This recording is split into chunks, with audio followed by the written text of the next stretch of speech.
Pertanyaan kedua, anak saya juga bentuk rahangnya agak beda, Prof. Jadi rahang bawah yang lebih maju dibandingkan rahang atasnya.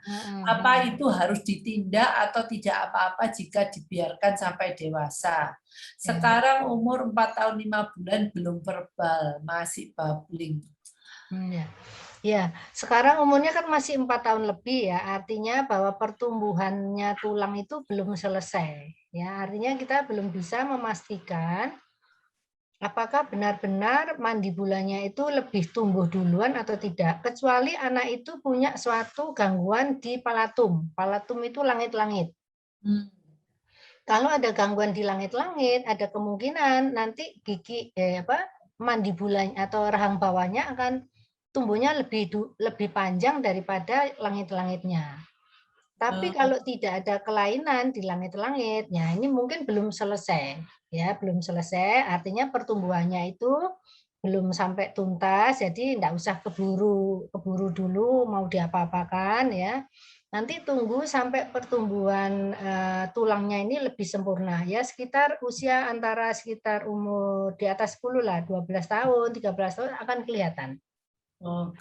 Karena gigi-gigi sudah mulai tumbuh semua kan. Nah, nanti kalau pada waktu gigi sudah tumbuh semua, kalau dilihat oklusi itu adalah di mana gigi atas sama gigi bawah itu kontak. Normal itu namanya oklusi.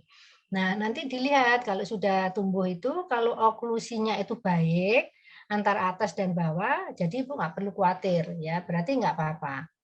Tapi kalau nanti oklusinya itu tidak baik, artinya yang bawah itu lebih maju daripada yang atas. Nah, ini baru dibetulkan ya. Ada banyak cara untuk membetulkan, bisa dengan cara bedah ya, artinya dioperasi ya.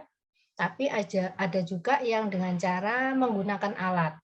Ya, alat yang dipakai terus supaya pertumbuhan yang tulang yang bawah itu tidak maju. Jadi banyak cara nanti yang dilakukan ya. Tapi tunggu dulu sampai pertumbuhannya selesai dulu tulangnya ya, karena masih 4,5 tahun, jadi belum bisa dilakukan ya. Ya, itu lah Bu Miser. Ini lanjutannya, Dok. Kalau saat sikat gigi, anaknya suka sekali gigit-gigit sikat gigi dan minta pasta giginya bisa berkali-kali, Prof.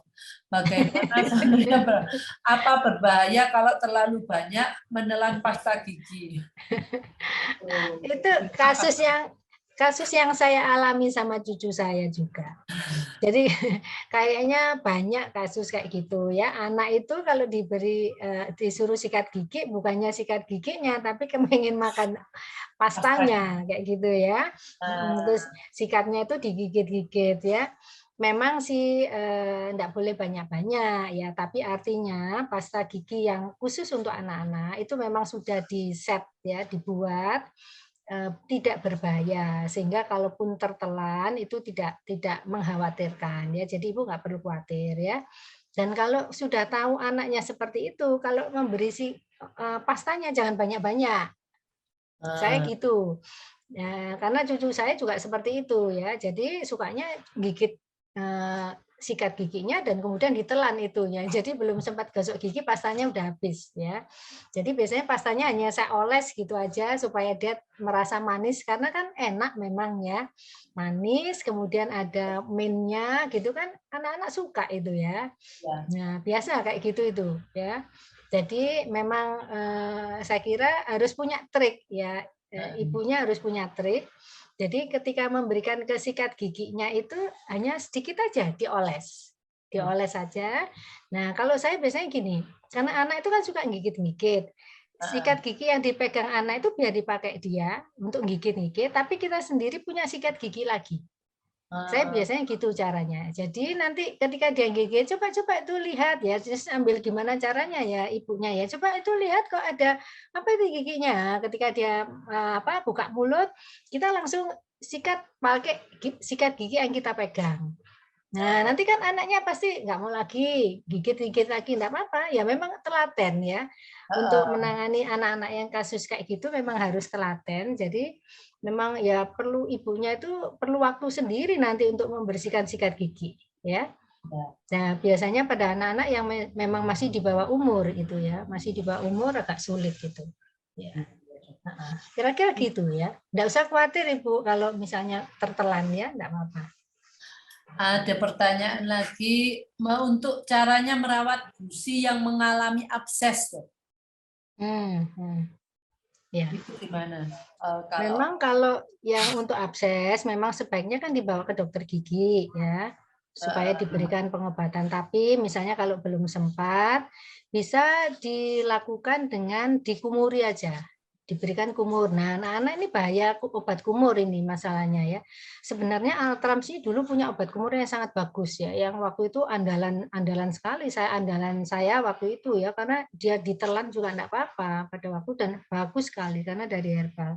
Tapi saya sekarang sejak pandemi ini enggak bisa keluar karena pabrik juga tidak bisa membuat ya.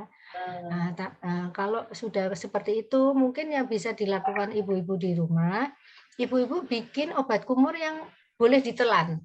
Artinya kalaupun tertelan enggak apa-apa. Caranya bikin air matang ya, air hangat. Kemudian itu 1 gelas, paling enggak gelas sekitar 200 ml, diberi setengah sendok teh garam. Nah, itu diaduk ya. Kemudian anak-anak diajarkan berkumur di situ. Ya, kalaupun misalnya tertelan, nggak apa-apa. Ya, paling tidak itu garam kan cairan garam itu masih bolehlah tertelan ya. Dikumurkan supaya satu juga bisa membuat absesnya itu kempes, paling tidak ya bisa mengecil. Juga dia bisa sebagai antiseptiknya juga dan juga bisa untuk menghilangkan rasa sakit. Ya, itu pertolongan pertama. Tapi nanti kalau setelah itu harus dibawa ke dokter gigi ya. Karena kalau tidak dibawa ke dokter gigi, khawatirnya nanti tambah besar. Kayak gitu ya. Ini pertanyaan selanjutnya. Kalau anak saya digosok giginya bagian samping dan kanan kiri itu susah.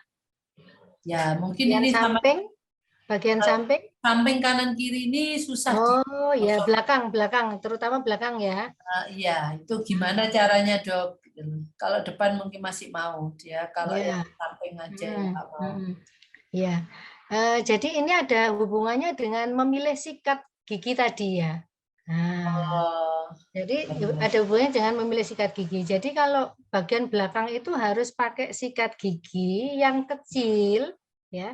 Cuman saya kan nggak boleh menyebut nama merek, terus dan nggak bisa bawa ya, seandainya kalau ini tidak virtual mungkin saya akan bawa macam-macam sikat ya, karena memang dokter gigi ini punya beberapa saran sikat ya. Jadi sikat untuk orang begini ini ada macam-macam bentuknya ya, dan itu ada satu perusahaan yang bagus sekali yang dia memproduksi itu.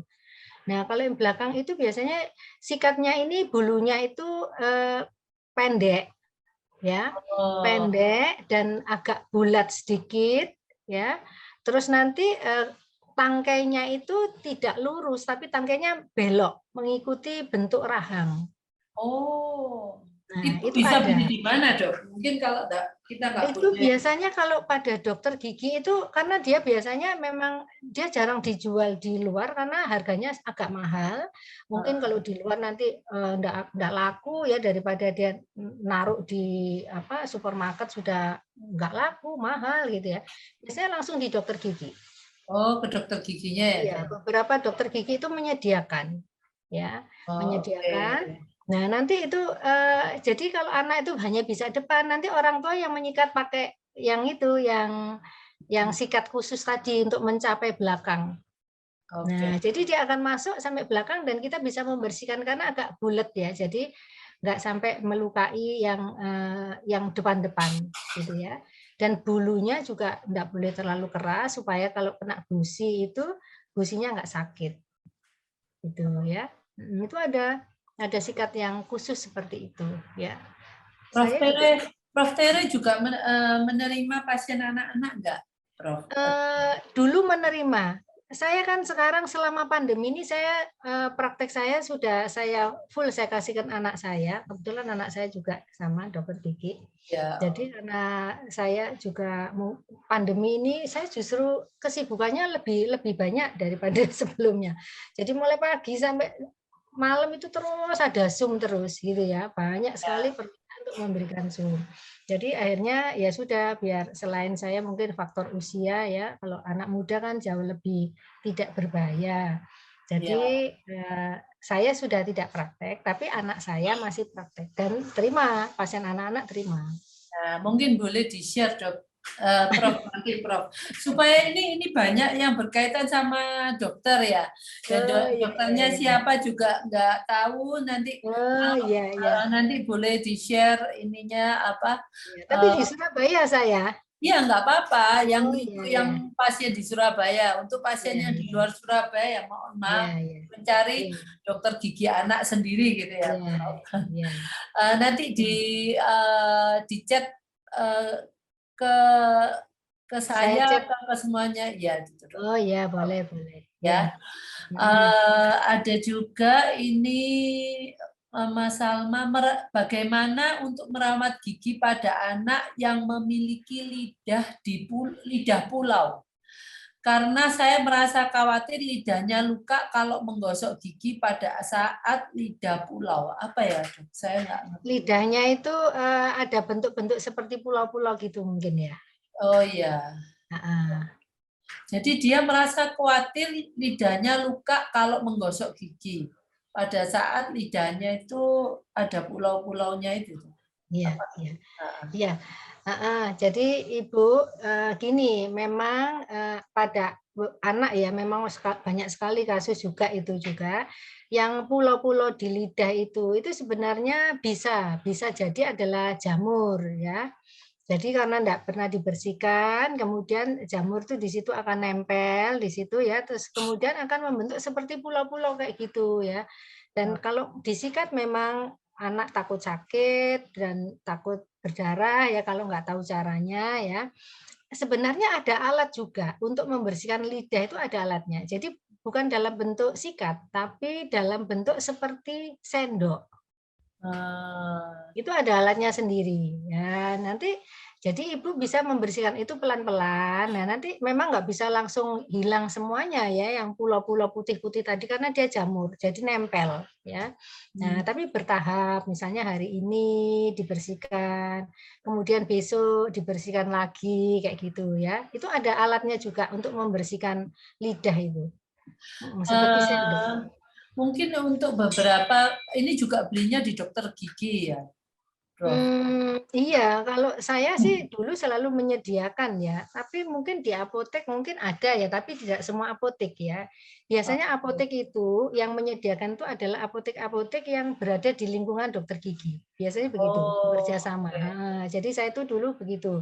Jadi beberapa apotek yang dekat-dekat itu saya minta supaya sediakan alat-alat seperti ini, supaya nanti kalau ada pasien bisa beli di sini kayak gitu.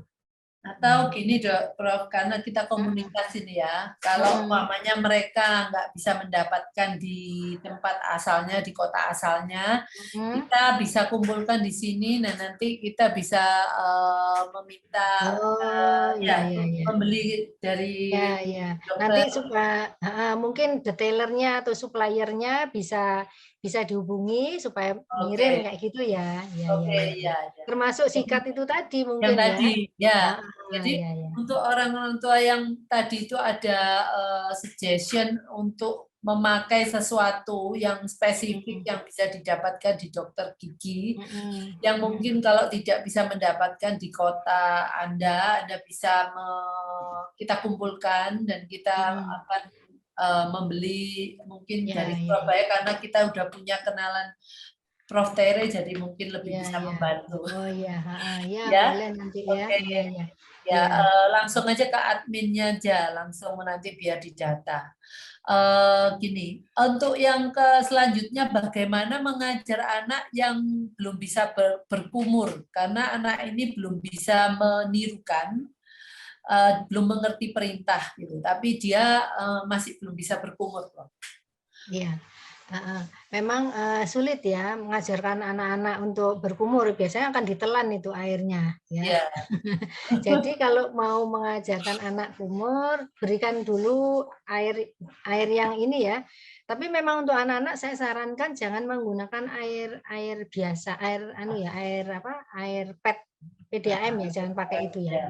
Nah, saya tidak menganjurkan ya pada anak-anak untuk pakai itu. Jadi pakailah air yang aman ya, misalnya air isi ulang masih oke lah kalau memang mau pakai seperti itu. Tapi kalau punya air yang lebih bagus lagi, saya lebih senang ya, karena kalau menggunakan air yang bagus selain banyak sekali menolong juga kalau tertelan nggak apa-apa gitu ya.